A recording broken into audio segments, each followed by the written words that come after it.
Ha, huwag kayo rin no sangganas manday marindraing tuy. Nantay na nga mato sa sa intavara siya rin no pasiyaw siya unfal. Naman pang sabi niya nga uriyan pamanggalapat nulo. Takuan siya ufal, uriyan ro tawa pela tufo siya kapusim sa isala.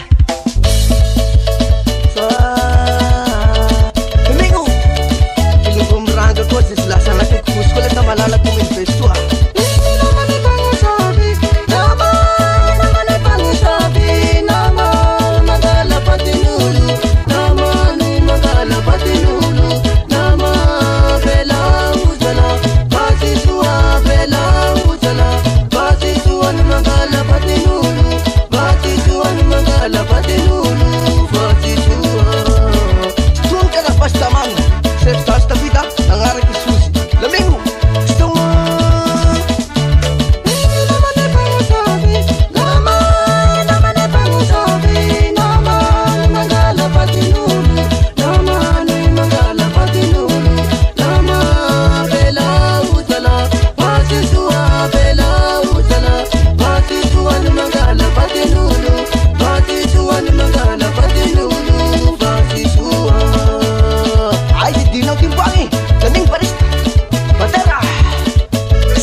kaposh, mura si salah.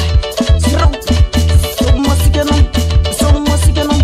sumasiganon, fana manipang sabi, manggala patinulu, fatena pumbarat sinang manggala patinul, pamangime ane bukri sa upo sa lahi, fatena pumbarat si mandera mitataranam, reglef, kapos na ulegwa, narugtas, lamina sua batera na umarista, batara sige naman.